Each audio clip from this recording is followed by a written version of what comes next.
So then you met TTBoy? Met TTBoy. I think, I'm trying to think, it was for an orgy. I'm trying to think of which one it was. Must have been a brown and round, maybe? Yeah, it was an early brown and round. Darren James thing. The Darren James thing had just happened not too long before. About 8 or 10 months? Yeah, 8 or 10 months. Maybe a year, maybe. I don't even know if it was a year yet. Okay. Because he was shooting camera for you still at the time, right? Wasn't he shooting for you? Yeah, or directing. Directing. And then that was him that was directing that day. But Mark had got him to shoot me with that. And then what's the other guy? So you met Mark first or Darren first? I met both of them that day on set at the same time first. Oh, okay. When I got to set that day. But it was through Xander that got it and whatever. And it was because of the other guy that you had signed that was Max. And I guess, you know, he had flipped out or something that happened before or something like that. I'm not sure what happened on set or something. They were saying, Mark, I think it was something like that. So Mark was, you know, looking for another guy or whatever. And so I shot that. And it was almost like one of those things where you know this is home. Even from that first orgy, because I had watched all your, you know, stuff before that. Yeah. I was already a Black Street Hookers fan, you know what I mean? Like I was already on that. I loved it. That was probably my favorite line then. Black Street? For sure. I love this. For sure. In 2004, 2005, that was definitely easily my favorite line. Like I actually watched that line because it felt the most real, and I was like, he's really out here picking up fucking girls. Like, you know, it's one of those things where you can tell is.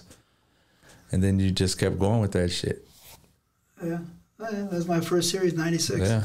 Kept going with that shit. And that shit was my favorite, for sure. Yeah, that's cool. That was with Jake Steve, right?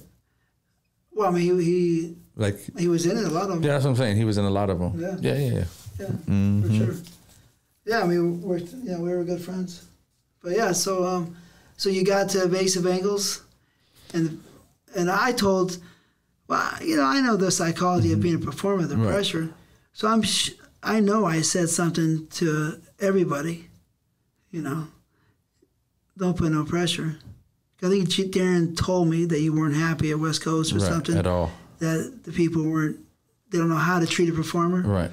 I'm a performer. Right. So I said, make sure you don't, you know, there's ways. There's ways of doing it. Of helping a performer get through a scene. Easily. You know, and so I know I said something, so I'm happy. Right. That you easily became the most comfortable place to shoot at ever was at your office. I mean, easily was the most comfortable. People couldn't wait to get to a TTBoy shoot. You know what I mean? Yeah. That's how it was then. It wasn't like, oh, it's work. I got to work for TT. Nah, like, we work for TT, you know what I mean? We're about to do this scene or we're going to go here. I mean, we went to the snow. Big butt. Oh, fuck. Snow, big butt road trips. like, dude, like, those were, like, the good times. When we look back, those are the good times. Those are all of them. Those are all of the good times. And as soon as you left, I knew what was going to happen already, you know? It was going to go away. All the black on black was going to leave. Just, like, vanish, like, because there's nobody to make competition. TTBoy at this time was forcing other companies to shoot stuff they didn't want to shoot. Big girls, black on black. You were forcing people to shoot stuff they didn't want to shoot because you were shooting so much of it. Yeah. There's no competition if they're not. Well, now we got to be competition. We got to put it out. You know, we got to try to book these big girls. And I mean, you were doing everything, big titty girls and this girls and big butt girls that other people would never have shot. You were shooting them. I invented the mothers and daughters. And nobody really understands that. But the truth is that I was an actor in a business, right, in the late 80s and the early 90s. And there was hardly any black females, actresses. Yeah. So once somebody came up to me and said, you can make movies. And I said, how about black girls? Right? I said, yeah. So then I decided to start directing and owning product. But I really am part of the reason black porno for sure came alive. And people don't know that, but not West Coast. I don't know. West Coast wasn't alive. No, not even at all. This is 1996. And Jake also, you know, had a beautiful, you know, free codes and flows, you know. But 1996, I put that thing. And so you're saying when I left, it kind of fizzled away. It's gone. There is no more.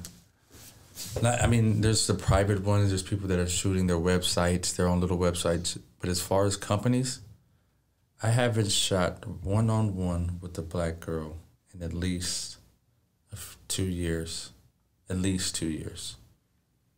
Minimum, if not more. You think that's terrible? I think it's terrible. Don't get me wrong. Love shooting, you know, what you guys call IR or whatever IR is supposed to be. I love shooting it, and I love all girls. Number one, I don't look at race. I'm a vagina person. The girl has a vagina, so she's a girl. I don't care if she's black, white, orange, purple, red. I don't have like, well, what made me great right now is that I was with somebody like TT who literally put like some of the finest girls in front of you, some of the biggest girls in front of you, you know what I mean? Some of the fattest butts in front of you. Like, you had to fuck everything. And that's what makes you a porn star, is you're capable of fucking all of these.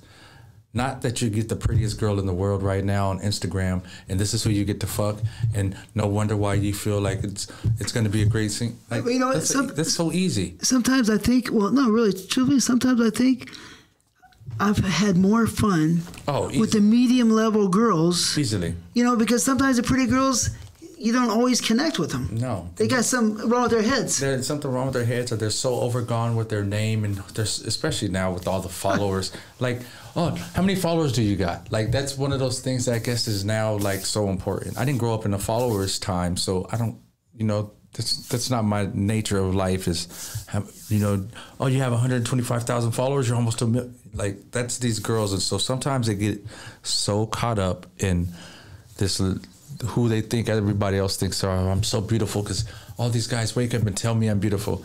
Yeah, but that same guy probably woke up and told 200,000 other women that same thing on Instagram. Come on now. So you see that going on right now? Right now. Like, and then you get the girl and she has a terrible attitude when you show up. And I don't kiss ass. I'm not kissing your ass. Like, you remember the time me and the one girl got in a fight at the office and I was like, I don't want to shoot this girl. And I don't think you were there yet. But you were talking to Jacob like, hey, Charlie's not going to shoot. Oh, I can't remember. And it ended up being one of my favorite scenes. I can't remember the girl's name. We were cussing each other out, fuck you, blah, blah, blah, blah, blah, this and that.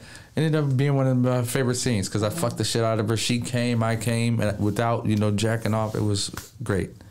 But it doesn't happen often. Most of the time it's like, you know, you get an argument now on set with the girl and all, I don't want to shoot with him, so it's canceled. You know, they cancel you. You know what I mean? So, yeah, that's not good. Yeah, no, of course not.